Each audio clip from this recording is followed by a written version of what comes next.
अस्सलामु अलैकुम वरहमतुल्लाहि वबरकातुहू। अल्हम्दुलिल्लाहि कफ़ा वस्सलामुन अला इबादिहिल्लज़ीना इस्तफ़ा अम्मा बअद। फ़क़द क़ाल अल्लाहु तआला फ़ी कलामिहिल मजीद व फ़ी फ़ुरक़ानिहिल हमीद। अऊज़ु बिल्लाहि मिनश शैतानिर रजीम। बिस्मिल्लाहिर रहमानिर रहीम। वमा ख़लक़तुल जिन्ना वल इंसा इल्ला लियअबुदून। मुहतरम नाज़रीन किराम, सामीन हज़रात, मैं आपके सामने जिस मौजू को लेकर चंद बातें अर्ज़ करूँगा वो है माह शाबान की फ़जीलत। मुहतरम नाज़रीन, जैसा कि आपको मालूम है कि आज शाबान महीने की 2 तारीख़ है, यानी शाबान महीने के अंदर हम आ चुके हैं। शाबान महीना चल रहा है। मुहतरम नाज़रीन, 12 महीनों में सबसे अफजल और सबसे बेहतरीन महीना रमज़ान का महीना है। रमज़ान से आने वाले पहले महीना जिसको शाबान के नाम से हम जानते हैं, शाबान के फ़ौरन बाद ही रमज़ान का महीना शुरू हो जाता है।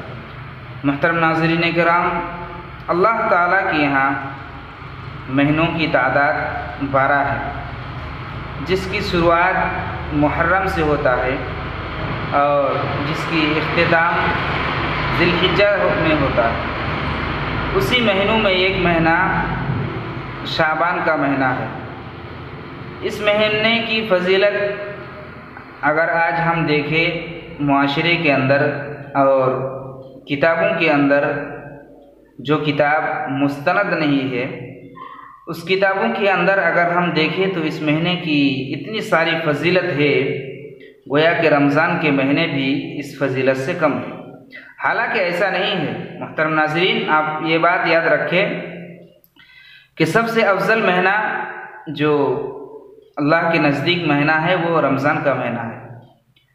उस महीने में अल्लाह की इबादत, ज़िक्र, अज़कार, कुरान की तिलावत कसरत से करना मुसलमानों के लिए ज़रूरी है। उससे पहले वाले महीना जिसको शाबान कहते हैं, शाबान के महीने में हमारे समाज और हमारे मुस्लिम कौम के कुछ अफराद ने शाबान महीने में ऐसी ऐसी इबादत, ऐसी ऐसी बिदअत को इजाद दिया जिसका कोई इस्लाम में तसव्वुर नहीं, या दीन इस्लाम जिसका कतई इजाज़त नहीं देता। मुहतरम नाज़रीन, अल्लाह ताला ने इस दुनिया के अंदर जो इंसान को भेजा उसका मकसद ये है कि अल्लाह रब्बुल आलमीन की इबादत करे। अल्लाह रब्बुल आलमीन ने कुरान करीम के अंदर इरशाद फरमाया, वमा खलक़तुल जिन्ना वल इंसा इल्ला लियअबुदून, कि हमने जिन और इंसान को पैदा इसलिए किया ताकि वो सिर्फ मेरी ही इबादत करें।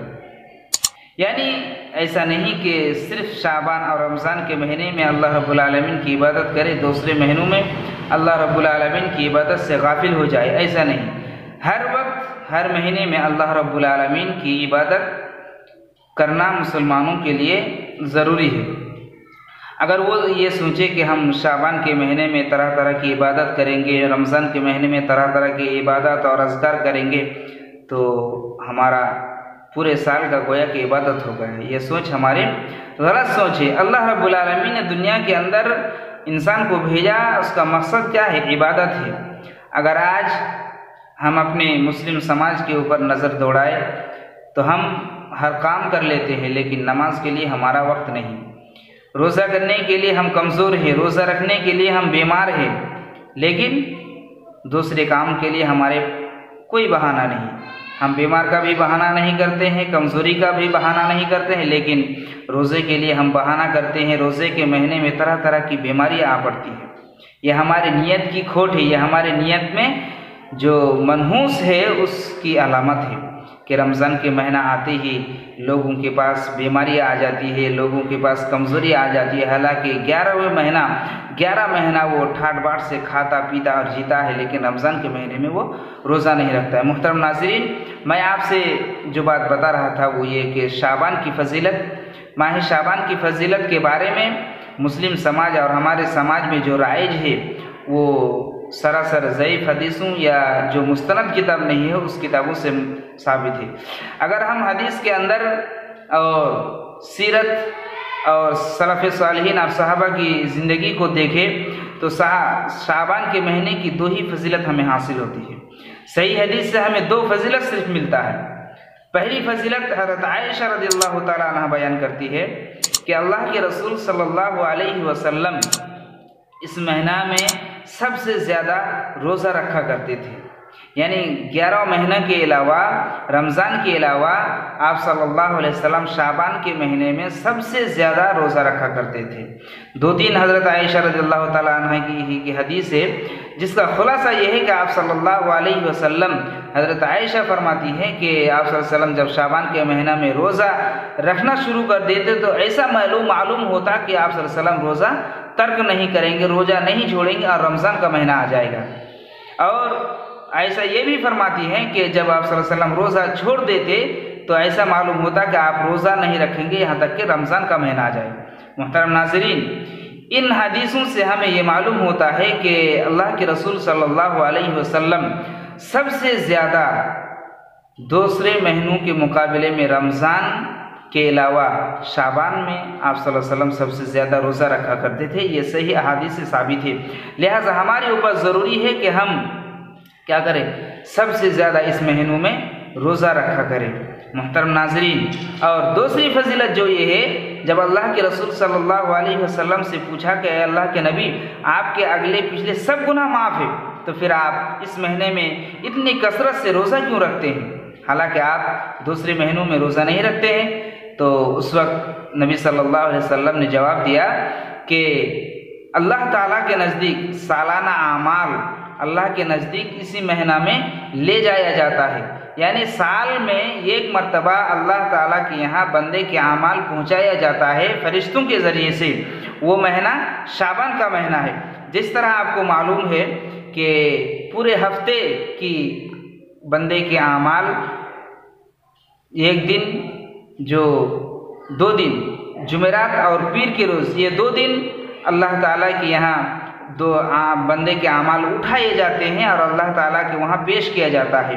और दिन में फजर के वक्त और असर के वक्त, ये दोनों टाइम फरिश्ते अपने बंदे के आमाल अल्लाह के पास ले जाता है। बंदा जिस हालत में भी होता है उस हालत का खबर अल्लाह ताला फरिश्तों के ज़रिए से लेता है। हालांकि अल्लाह ताला को सबसे बाखबर है और सबको समीउन बसीर यानी देख रहा है और सुन भी रहा है, फिर भी फरिश्तों के ज़रिए से वो अमाल अल्लाह ताला अल्लाह के पास ले जाया जा रहा है। यानी दिन के अंदर अगर हम देखें तो 2 मरतबा, फजर के वक्त और असर के वक्त। हफ्ते में अगर देखें तो हफ्ते में 2 दिन, जुमेरात और पीर के दिन। और अगर हम साल में देखें तो वो शाबान का महीना है। इसलिए अल्लाह रसूलुल्लाह सल्लल्लाहु अलैहि वसल्लम ने फरमाया कि मेरी ये ख्वाहिश है, मेरी ये चाहत है कि मेरा आमाल जब तोला जाए, अल्लाह ताला के यहाँ पहुँचाया जाए, तो मेरा आमाल इस हालत में अल्लाह के यहाँ पहुँचे कि मैं रोज़े से हूँ। यानी शाबान के महीने में मैं ज़्यादा इसलिए रोज़ा रखता हूँ कि इस महीने में फरिश्ते बंदे के आमाल अल्लाह के पास पहुँचाते हैं। तो मेरी ये ख्वाहिश है कि मेरा आमाल जो अल्लाह के पास ले जाया जाए तो वो मैं रोज़े की हालत में हूँ, जिसको देखकर अल्लाह ताला क्या हो, खुशी और राज़ी हो जाए। मुहतरम नाज़रीन, ये भी सही हदीस है। इन 2 सही हदीस के अलावा आप अगर देखेंगे तो शायद ही मुमकिन आपको शाबान के महीने की फजीलत के बारे में दूसरी कोई सही हदीस मिल जाए।